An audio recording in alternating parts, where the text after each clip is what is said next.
1991, a scientist at Case Western named Arnold Kaplan gave a category of cell the name it still carries today, mesenchymal stem cells. 26 years later, he published a paper arguing the name should be thrown out, not because the cells did not work, because he had concluded they were never doing the thing everyone believed they were doing. Start with the basics. MSCs come from bone marrow, from fat, from umbilical cord tissue, from placenta.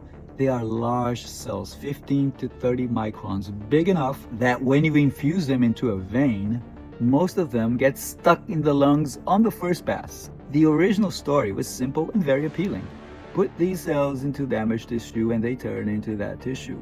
New cartilage, new heart muscle, living spare parts. That's not what happens. When researchers tracked the cells, the great majority never reached the target. They lodged into the lung and were cleared within days. And the patients often improved anyway. So Kaplan proposed a different name. Medicinal signaling cells. Same initials, completely different job description. They're not building material, they are a pharmacy. They arrive, they release signals, they change the behavior of the tissue around them, and then they're gone. Which leaves an obvious question. If the cells that were supposed to rebuild tissue did not actually rebuild tissue, is there anything in there that does? Here's the part almost nobody outside Japan knows. Yes, and it was inside the MSC population the entire time. In 2010, the team at Tohoku University, led by Mari Dezawa, published something strange. Inside ordinary mesenchymal cultures, they found a small subpopulation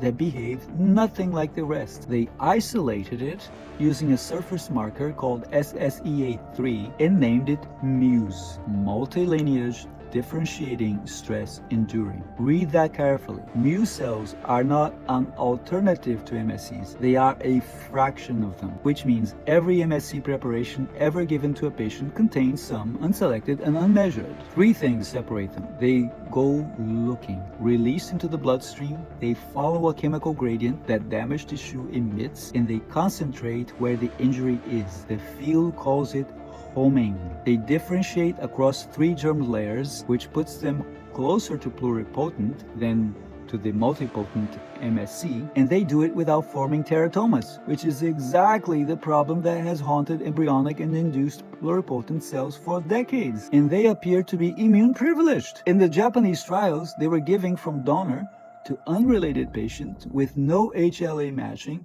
and no immunosuppressant. MSCs tell the tissue what to do. Muse cells become the tissue. Now the ledger, because this is where the enthusiasm usually stops being accurate. MSCs have been studied for more than 50 years in well over 1,000 registered trials. Graft versus host disease, osteoarthritis and cartilage, Crohn's fistula, cardiac, acute lung injury, autoimmune disease, wound healing. Out of all of that, exactly one MSC therapy has been approved by the FDA. December 2024, pediatric, steroid, refractory graft versus host disease. Muse cells have a much shorter ledger, around 6 public clinical trials, nearly all in Japan, in stroke, heart attack, ALS, spinal cord injury, a rare blistering skin disease, and newborn brain injury. Small numbers, early phase, mostly safety endpoints. 0 approvals anywhere in the world. So the honest summary is this. One of these has 50 years of data and 1 approval. The other has a more compelling mechanism and almost no data. Anyone who tells you the choice is obvious is selling you something. My name is Ricardo Borrero, and I spend my week on the sourcing and documentation side of the industry, which means I read the paperwork most people never see. If you're a clinic or if you're a provider and you're trying to figure out where to source and how to source, what to look for in Muse and MSC cells, I prepared a video for you that we use here in our research group, and you can go and watch right now. Just comment Muse.